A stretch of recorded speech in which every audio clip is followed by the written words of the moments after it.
Hello scholars, today is Wednesday, May 6th, 2020. I want to do something a little bit different today. I want to go straight to my feelings chart here, and today I feel determined.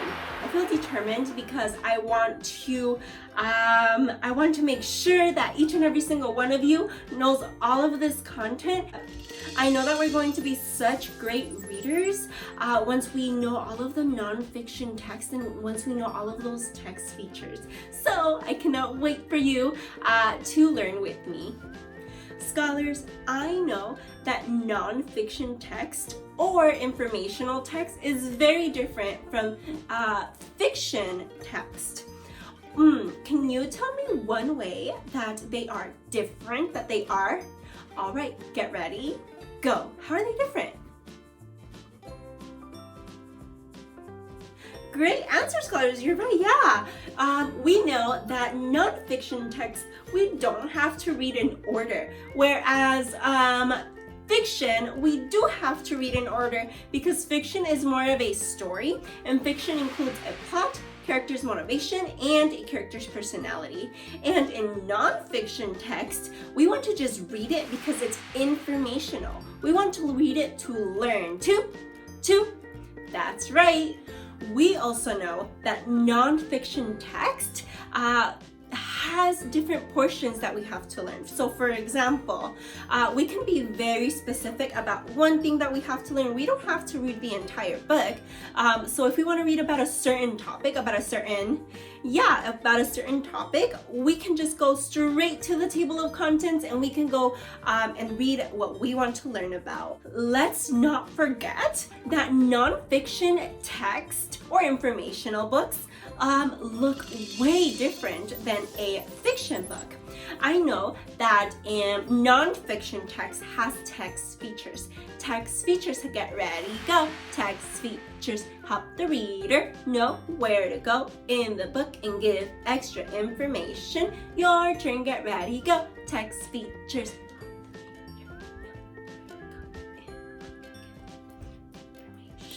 Good job. I know that nonfiction books also have headings. They have? All right, headings, get ready, go. Headings are large and bold and tell the reader what the section is about. Your turn, get ready, go. Headings are large and bold. Tell the section is about. Good job. Also, we know that nonfiction text has text features like the table of contents. Table of contents, get ready, go. Table of contents lists sections of the text. Good job. One more time, get ready, go. Table of contents lists sections of the text.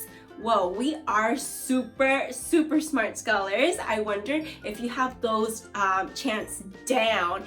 If you do, I want to hear it. Send me your videos. I would love to put you in one of my videos, maybe in the future. Okay, let's continue reading. But first, I want to know, what do you think this section is going to be about? What do you think this section is going to be about? Oh, take a look. I would look at the heading and see. When I say go, I want to hear your answer. Get ready, go. Yes, that's right. I do think that we're going to read about insects that have hard outer shells. I cannot wait to read about this. And I know that because in the heading, and the purple heading that you see here, I can read hard outer shells. So let's read. Beetles make up the largest insect family. There are about 250,000 different kinds of beetles. You probably have seen some kinds of beetles. Did you know that ladybugs are beetles? Fireflies are beetles too. Whoa, really cool. I didn't know that. All beetles have a special wing covering. The covering is actually a pair of wings. These covering wings protect the flying wings underneath. They act like a hard outer shell. Really cool. Ooh, look at that ladybug right here. Whoa, look at its wings. Oh my goodness. It looks like it was taken in slow motion. All right. Beetles come in all shapes and sizes. Some beetles are very small. Ladybugs are one kind of small beetle. Other beetles are huge. A kind of beetle called the Hercules beetle can be more than 6 inches long. Oh my goodness, take a look at this. Whoa, see, I can see the size of a ladybug and the size of a Hercules, just comparing both of them, and it looks like it's a very long beetle. Okay, beetles also change as they grow. Larvae hatch from eggs and turn into pupas. The adult insect comes out of the pupa. Beetles live in most parts of the world. Water beetles even live in the water. Well, we'll take a look at that. It says the life cycle of a ladybug. See the egg, and then the larva, and then it turns into a pupa and an adult. I'm kind of sustaining already and coming up with some questions.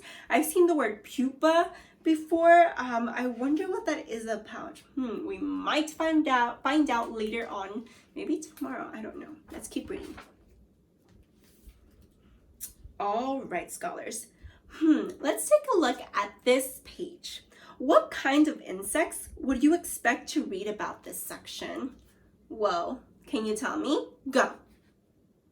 That's right, insects that jump. I know because in the heading, in the blue heading or turquoise heading, I think that's the color, I see the title Jump to It. And since this book is about insects, then we probably will read about insects that can jump. So let's take a look. Look at that grasshopper and the cricket. What do you notice? Both insects have long legs. These back legs are great for jumping. All of the insects in this family are really good jumpers. Many of these insects also have wings. These insects change as they grow too, but they only have 3 stages in their life. The adult lay eggs, usually in the ground or in a plant. A nymph hatches from the egg. Ooh, let's look at this picture very closely. Life cycle of a grasshopper. I see. First it starts with the egg, and then the nymph, and then an adult. Ooh, can you tell me what stage it does not have in comparison to the other stage? Can you tell me? Go. Yes, that's right. If we sustain from the other pictures that we have seen, it doesn't have the pupa. So cool. I love how these are different, and I can definitely compare from the other life cycles of other insects. Let's keep reading. A nymph looks like an adult, but it doesn't have wings. The nymph will grow. It will shed its skin. Later, it will turn into an adult insect and grow wings. Well, I see it says nymph shedding its skin. Ooh, how would you describe this as? I don't know. I don't know how to describe this stage. Whoa. Scholars, I also am going to read the little note on the top. It says, grasshoppers are active during the day. Crickets are active at night. Ooh, I can kind of understand why. All right, let's keep reading. Most grasshoppers and crickets can make noise. Some make noise by rubbing their wings together. Others make sounds by rubbing their legs against their bodies. Usually, only the male insect make a sound. He does this to find a female insect. Well, look at this. Really cool. And it says adult grasshoppers. Whoa. Like a fairy tale. Oop, I see a heading right here. The orange heading. Can you point to it? Nice. Good job. Let's keep going. Dragonflies and damselflies sound like characters in a fairy tale, but they are really members of another insect family. These insects have long bodies and long wings. They have very big eyes and very short antennas. Really cool. Look at that. What else do you notice about the bodies of these insects? Their legs are very close to their bodies. Short legs help these insects hold to plants. Oop, it makes sense. Look at that dragonfly. I see its short legs, and I see that it's holding on to that plant. Really cool. Like grasshoppers and crickets, dragonflies and damselflies have only 3 stages in their life cycle. Most dragonflies and damselflies lay their eggs in water. Nymphs hatch from the eggs. The nymphs grow into adult insects. Look at the life cycle of a dragonfly. It says egg, nymph, and adult. Well, I love that they're providing pictures of this. Really gives me a good visual of the cycle of a dragonfly. Dragonflies and damselflies live near water. They are important to life in ponds, lakes, and streams. The nymphs eat many small creatures. The adults eat other insects such as mosquitoes. Ooh, look at those damselflies. Cool. Why does the author say that dragonflies and damselflies are important? Can you tell me why? Look for your evidence. Go.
Tracking me?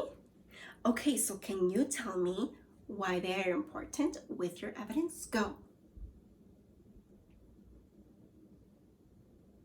Good job. I think that too. I think that they are also important because they eat mosquitoes, because mosquitoes are pests. Those are the annoying insects that we have. And I know that because it says on my on page 29, it says dragonflies and damselflies live near water. They are important to life in ponds, lakes, and streams. And it says if you go all the way to the bottom, it says the adults eat other insects such as mosquitoes.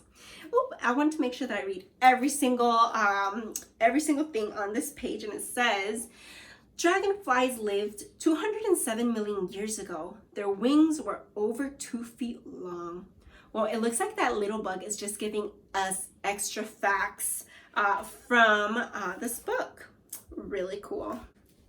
Oop, it looks like this may be the last section of this book. Our world is filled with insects. They are interesting creatures. Each has its own special features. Do you remember which insects belong to the same family? Well, really cool. Now that we are done reading, scholars, we are going to record some facts that we learned about insects. One of the facts that I remember was that I know that butterflies and moths have 2 pairs of wings, and I also remember, or I sustained from what we read, was that they have 2 different shaped antennas. So I want to make sure that I write that down on my chart.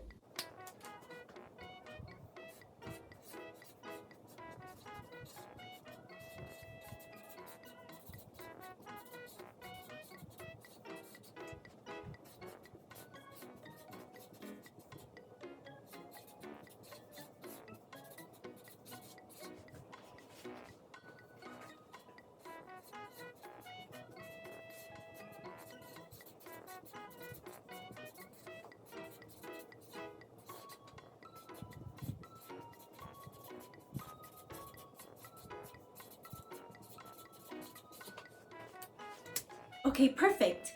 I really want to record about insects that are pests, but I don't really remember that much of that part. So where would I go if I want to go straight to that section? Can you tell me? That's right, we would go to the table of contents. So let's go to the table of contents. All right, we are in the table of contents. What page will we go if we want to read about pests? Where would we go? Can you tell me? Go. That's right, we would go to What a Pest I See, and that would be page 11. Perfect, so now we have to reread this section so we can find more facts. Perfect, we are right here on page 11. So let's read and see if we can find more facts. So read with me. Have you ever eaten outside and been bothered by flies? Or have you played outdoors at night and been bitten by mosquitoes? Flies and mosquitoes belong to the same insect family. Both of these insects have 2 wings. Each wing is attached to one side of the thorax. Okay, so what should we write in our chart? Can you tell me? Go. Nice. Perfect. This is what I want to write. I hope this is what you said.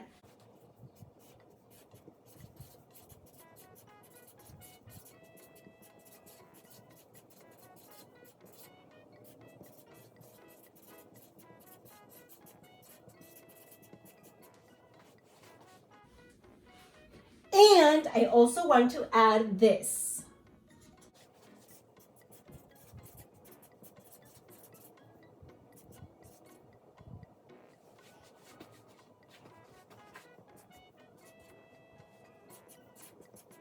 Miss Soto got tricked.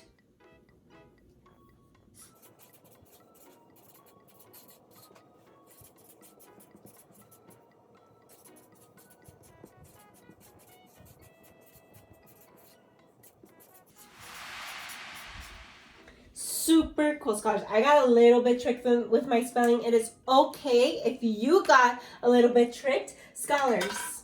Let me put you all the way back. Oh my goodness. Can you see now? Perfect. Okay, so I want you to record this in your chart and see if you found different facts from what I did. Send it to me. Do it right now so you don't forget and your parents don't forget. All right. Cool. Now, if I get that picture, I'm going to put you in a shout out and hopefully it will be this week or next week. Keep watching so you can hear your name if you did send a picture to your teacher. Well, that is all for today, scholars. Thank you so much for joining me. I always appreciate you listening, and hopefully I can see more of your learning through video or through picture. Thank you, scholars, and have a wonderful Wednesday. Bye.